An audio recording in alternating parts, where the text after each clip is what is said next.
Hello everyone, this is S K Singh and you are watching growth mind commerce. आज की video में आप पढ़ने वाले हो क्लास 12 के बीएसटी चैप्टर। काफी इंपॉर्टेंट है, कैरेक्टरिस्टिक्स ऑफ मैनेजमेंट। तो यहां पर आपको मेन कॉन्सेप्ट को समझना है। और देखिए, क्वेश्चन जो होते हैं डायरेक्ट नहीं आते हैं बोर्ड पेपर में। मैं आपको पहले बता दूं, क्वेश्चन कभी डायरेक्ट नहीं आएगा। क्वेश्चन जो होता है हमेशा reason assertion, case study method, ये इस तरीके से जो होते हैं कॉम्प्रिहेंसिव क्वेश्चन जो होते हैं पूछे जाते हैं पेपर में। लेकिन उसे भी आप तभी कर पाओगे जब आप पूरे कॉन्सेप्ट को समझोगे। तो आप जब भी बीएसटी इकोनॉमिक्स या अकाउंट्स जब भी पढ़ते हो तो वहां पर कॉन्सेप्ट को समझने की कोशिश करो। सारा चीज क्लियर हो जाना चाहिए, ए टू जेड क्लियर हो जाना चाहिए। जब आप सभी चीजों को, सभी टॉपिक्स को जब आप बारी बारी से समझ लेते हो तो उसके बाद क्वेश्चंस कैसे भी घुमा करके पूछ लिया जाए वहां पर आप आंसर को कर लोगे। ठीक है, बाकी सारे चीज जो है आप मेरे साथ प्रैक्टिस करते चलिए। और चलिए अब हम यहां से स्टार्ट करते हैं। Characteristics of management. मैनेजमेंट की विशेषता क्या है, फीचर्स क्या है। सबसे पहला बात, मैनेजमेंट क्या है? एक तरह से गोल ओरिएंटेड प्रोसेस है। Goal oriented process. जैसे कि आप क्लास में पढ़ाई करते हो तो आपका कोई ना कोई पर्पस है, मकसद है। आप पढ़ाई जो करने आ रहे हो वो टाइम पास करने के लिए नहीं आ रहे हो, है ना। तो वहां पर जो आप पढ़ाई करने के लिए आ रहे हो, आपका गोल क्या है? आपको एक अच्छा स्कोर करना है पेपर में, है ना। और फ्यूचर में उसके हिसाब से आपको सर्टिफिकेट दिए जाते हैं, जो कि सीबीएसई जो होते हैं वो आपको सर्टिफिकेट प्रोवाइड करते हैं कि आपने सीबीएसई क्लास 12th में कितना परसेंटेज स्कोर किया। और उसके हिसाब से उसके बाद फिर आप यूनिवर्सिटी में एडमिशन लेते हो। और आजकल तो यूनिवर्सिटी में एडमिशन लेने के लिए भी आपको सीयूईटी का पेपर भी देना होता है। तो आपका गोल, मेन गोल क्या है अभी के हिसाब से? एक बढ़िया यूनिवर्सिटी में एडमिशन लेना है और उसके बाद एक बढ़िया सा जॉब लेना है। तो सेम इसी तरह से मैनेजमेंट भी एक गोल ओरिएंटेड प्रोसेस होता है। तो कोई भी जैसे बिजनेस या संस्था होता है तो सभी का कोई ना कोई गोल होता है। सभी का गोल क्या होगा कि बिजनेस को सक्सेसफुली क्या करना है, अचीव करना है, वहां पर ज्यादा से ज्यादा प्रॉफिट को प्राप्त करना है। तो मैंने जैसे यहां बताया कि organization has a set of basic goals which are basic reason for existence. ठीक है, तो कोई भी ऑर्गेनाइजेशन जो कंटिन्यूअली रन कर रहा है तो मेन उसका गोल की वजह से वो अपने गोल के लिए सारा काम को किए जा रहा है। These should be simple and clearly stated. Different organization have different goal. सभी संस्था के पास अपना अपना गोल होता है कि स्टूडेंट के पास अपना गोल एक बढ़िया सा स्कोर या बढ़िया सा रिजल्ट लाना होता है। एक मैनेजर के पास अपना गोल होता है कि उसके बिजनेस में ज्यादा से ज्यादा प्रॉफिट को जनरेट करना। ठीक है, एक टीचर्स का अपना गोल क्या होगा? एक टीचर्स का गोल होगा कि सारे स्टूडेंट्स को सक्सेस कराना, सारे स्टूडेंट्स को ज्यादा से ज्यादा मार्क्स जो है अचीव करवाना। ठीक है, एक डॉक्टर का गोल क्या होगा? एक डॉक्टर का गोल ये होगा कि वो अपने पेशेंट्स का बढ़िया से ढंग से इलाज करे और साथ ही साथ अपने कामों में ज्यादा से ज्यादा रिसर्च करे ताकि उसका जो नॉलेज जो है बढ़ता जाए। तो सभी संस्था यानी सभी ऑर्गेनाइजेशन या सभी पीपल के पास अपना एक गोल होता है। Management is all pervasive. Second characteristic यानी सेकंड विशेषता मैंने लिखा है, management is all pervasive. Pervasive का मतलब है ओवरऑल, सभी जगह। ऐसा नहीं है कि मैनेजमेंट जो होता है एक जगह कुछ और तरीके से मैनेज हो रहा है, दूसरे जगह जो होता है वहां पर मैनेजमेंट जो हो ही नहीं रहा है। तो मैनेजमेंट हर एक जगह, यहां पर कहने का मतलब यह है कि हर एक संस्था के पास मैनेजमेंट होगा। तो मैनेजमेंट इज ऑल परवेसिव। इसका मतलब ही यह हुआ कि enterprise are common to all organization whether economic, social और पॉलिटिकल। ठीक है, चाहे वो इकोनॉमी के हिसाब से आप देखो या समाज के हिसाब से देखो या फिर पॉलिटिकल के हिसाब से देखो, तो मैनेजमेंट जो होते हैं सभी जगह होता है। मतलब हर एक जगह आप देखोगे तो वहां पर मैनेजमेंट का काम हो रहा है। For example, what managers do in India, the USA, Germany और जापान इज द सेम। जो भी मैनेजमेंट का काम इंडिया में हो रहा है उसी टाइप का मैनेजमेंट का काम यहां पर यूएसए, जापान में भी हो रहा है। बस फर्क पड़ता है उसके टेक्नोलॉजी में, मॉडर्नाइजेशन में। ठीक है, बाकी जो मैनेजमेंट का काम जो है वो सभी जगह हो रहा है, ये आपको ध्यान रखना है। तो परवेसिव मतलब ओवरऑल सभी जगह। Third, management is multi dimensional. Management क्या है? एक मल्टी डायमेंशनल टास्क है। तो management is a complex activity. Management एक आसान काम नहीं होता है, ये एक कॉम्प्लेक्स एक्टिविटी होता है। That has 3 main dimension. इनके पास 3 डायमेंशन होते हैं। पहली बात इसमें मैंने क्या बताया है कि मैनेजमेंट ऑफ वर्क में क्या है कि all organization exist for the performance of some work. ठीक है। तो सारे ऑर्गेनाइजेशन जो होते हैं परफॉर्मेंस ऑफ वर्क के हिसाब से चलते हैं।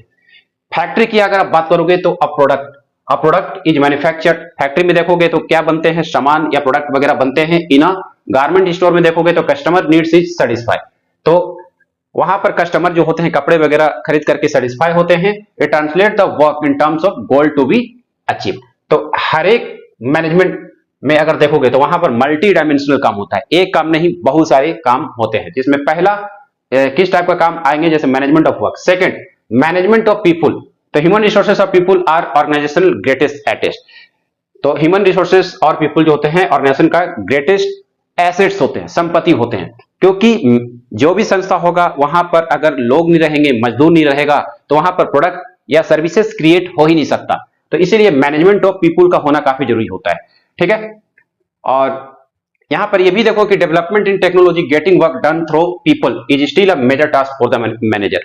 तो एक तरह से लोगों के द्वारा काम किए जाने से भी वहां पर मैनेजर के लिए एक तरह से मेजर टास्क फिर भी परफॉर्म किया जाना है। मतलब लोग अगर वहां पर काम करेंगे, मजदूर अपना काम करेगा या फिर जो भी अपने अपने काम अपने डिपार्टमेंट के संभालेंगे, एक तरह से उसके बावजूद भी एक मैनेजर के लिए वो काम जो होगा मेजर टास्क होगा। मतलब उसका अपना काम मैनेजमेंट करना है, जिसमें उसको बढ़िया से एक तरह से लोगों को संभालना, एक बढ़िया कम्युनिकेशन स्किल के साथ लोगों के साथ बिहेव करना, और भी बहुत सारे कारोबार हैं तो उसको वो करता है, जैसे कि जीमेल करना या फिर कोई एक्सेल में एक्स्ट्रा काम करना, या फिर आप उसके नीचे जो सबॉर्डिनेट्स है, सबॉर्डिनेट्स कहने का मतलब जो एम्प्लॉय या एम्प्लॉयर है, तो उसको सारे लोगों को बढ़िया से समझाना, उसे मोटिवेट करना। तो ये सारे काम जो एक मैनेजर का होता है वो काफी कॉम्प्लेक्स है। और एक और होता है management of operation. Management of operation मैं यहीं पर लिख दे रहा हूं, मैनेजमेंट ऑफ ऑपरेशन। तो मैनेजमेंट ऑफ ऑपरेशन में यहां पर जनरली देखा जाता है जो गुड्स या प्रोडक्ट वगैरह जो भी होते हैं यहां पर क्रिएट किए जाते हैं या फिर इसे मैन्युफैक्चर किए जाते हैं।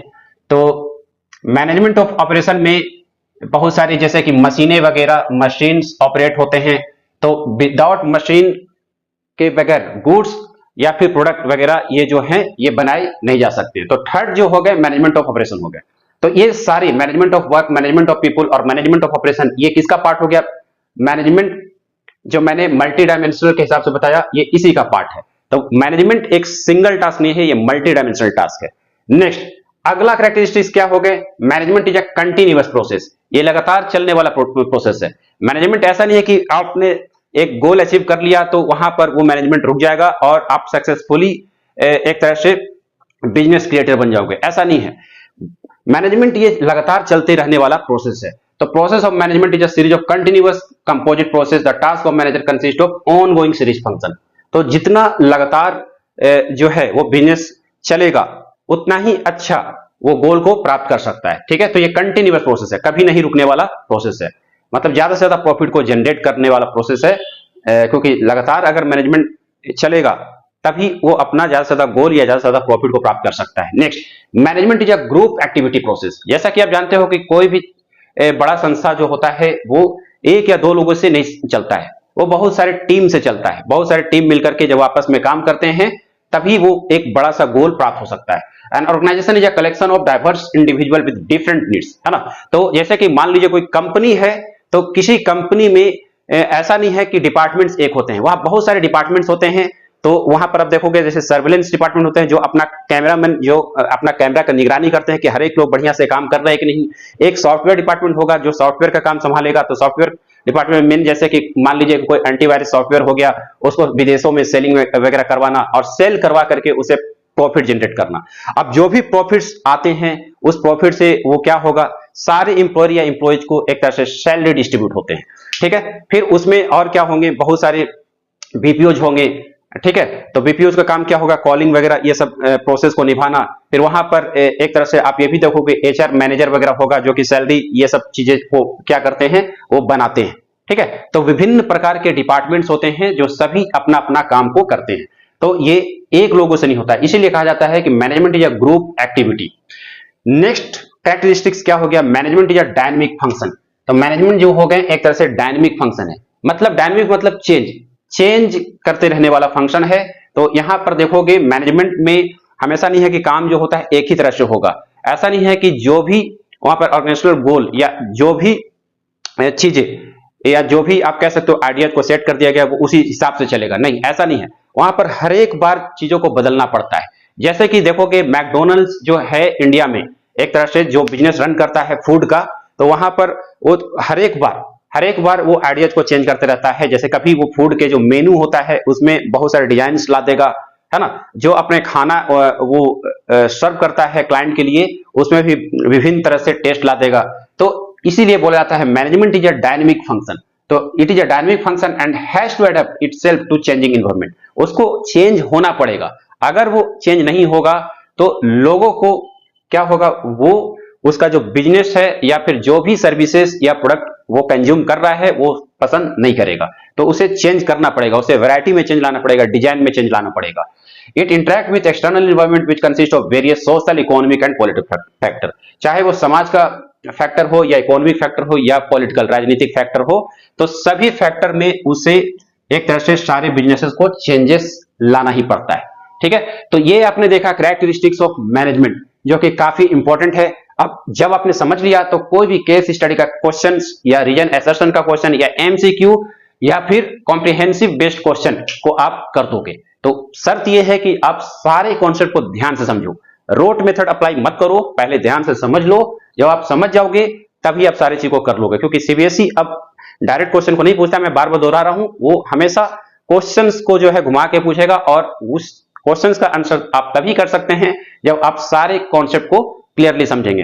किसी क्लासेस में हम क्या करेंगे, यहां पर क्वेश्चंस को भी डिस्कस करेंगे ताकि आपको भी आइडिया लगते रहे कि क्वेश्चंस आते कैसे हैं। तो आज क्लास में इतना ही, थैंक यू।